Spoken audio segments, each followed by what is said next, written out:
ଆଜି ଦିନ 3ଟାରେ ସତ୍ୟବାଦୀର ପେଣ୍ଠପଡ଼ା ପଞ୍ଚାୟତ କଲ୍ୟାଣ ମଣ୍ଡପ ପରିସରରେ ଏକ ଆଇନଜୀବୀ ସେବା ସହାୟତା ଶିବିର ଅନୁଷ୍ଠିତ ହୋଇଯାଇଛି।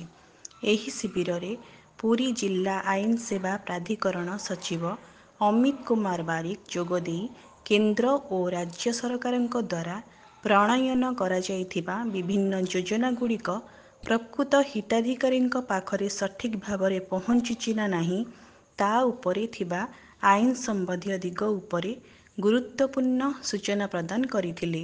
କାର୍ଯ୍ୟକ୍ରମରେ ପେଣ୍ଠାପଡ଼ା ସରପଞ୍ଚ ଚିନ୍ମୟ କୁମାର ରାଉତ, ପଞ୍ଚାୟତ ସମ୍ପ୍ରସାରଣ ଅଧିକାରୀ ସାରଙ୍ଗଧର ସ୍ୱାଇଁ, ଆଇନଜୀବୀ ଉପେନ୍ଦ୍ର ବିଶ୍ୱାଳ ପ୍ରମୁଖ ଯୋଗ ଦେଇଥିଲେ।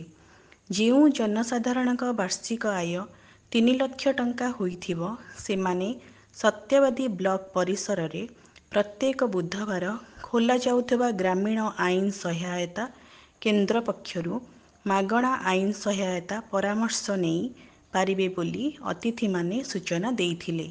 ପଞ୍ଚାୟତର ଶତାଧିକ ଲୋକ ଏଥିରେ ଯୋଗ ଦେଇଥିଲେ। ମୁଁ ଯାହା ପଚାରିବି ଖାଲି ହାତ ଟେକିବେ।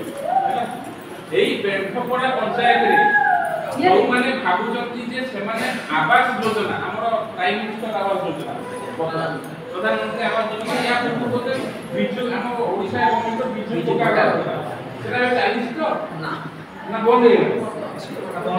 ଆଚ୍ଛା ହଉ ଯାହା ହଉ ଆବାସ ଯୋଜନାରେ ଯେଉଁମାନେ ପାଇବେ ବୋଲି ଭାବୁଛନ୍ତି ସେମାନେ ହାତ ଟେକିବେ କିନ୍ତୁ ପାଇନାହାନ୍ତି। ଯୋଉମାନେ ପାଇବେ କିନ୍ତୁ ପାଇନାହାନ୍ତି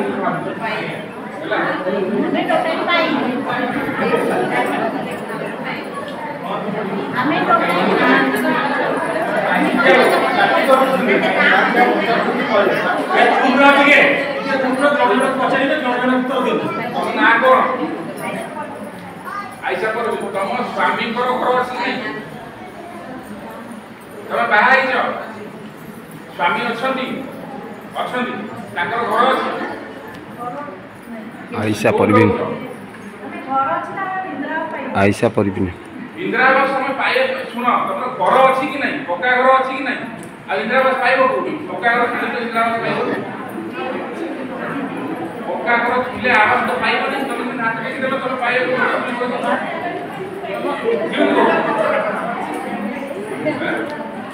ମୋର ବି ଘର ଅଛି, ମୁଁ ଇନ୍ଦିରା ଆବାସ ପାଇବା ପାଇଁ ହାତ ଟେକିବି?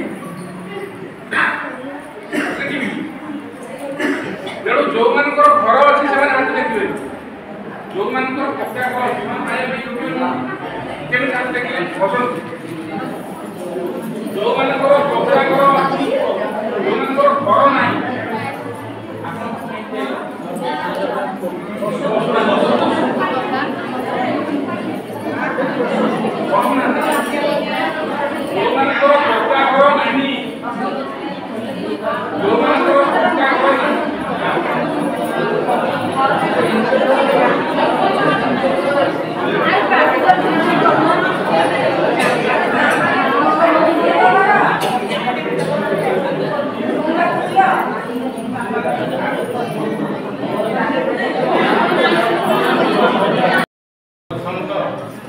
ଯୋଉମାନେ ଆବାସ ପ୍ରଧାନମନ୍ତ୍ରୀ ଆବାସ ଯୋଜନା PMAYG, ତେଣୁ ଯେଉଁମାନେ ଯୋଗ୍ୟ ବିବେଚିତ ହେବେ ସେମାନଙ୍କର ପ୍ରଥମତଃ ତାଙ୍କର ଛାତ ଘର ନଥିବ, ଦ୍ୱିତୀୟତଃ ତାଙ୍କର ଘରେ କୌଣସି ଓଡ଼ିଶା ସରକାରଙ୍କର ଅଧୀନସ୍ଥ କର୍ମଚାରୀ ନଥିବେ ଏବଂ ଯେଉଁମାନେ ଧରନ୍ତୁ ଗୋଟିଏ ବଖରା ଛାତ ଘର 3 ଭାଇ ଅଛନ୍ତି ସେମାନେ ଏଲିଜିବୁଲ୍ ହେବେ।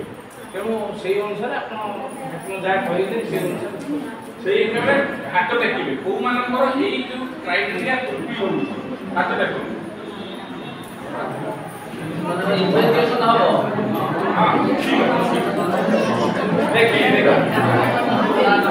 ଆଚ୍ଛା ଆପଣମାନେ ସମସ୍ତଙ୍କୁ ଆଜି ଗୋଟେ ଆପ୍ଲିକେସନ ଦିଆଯିବ।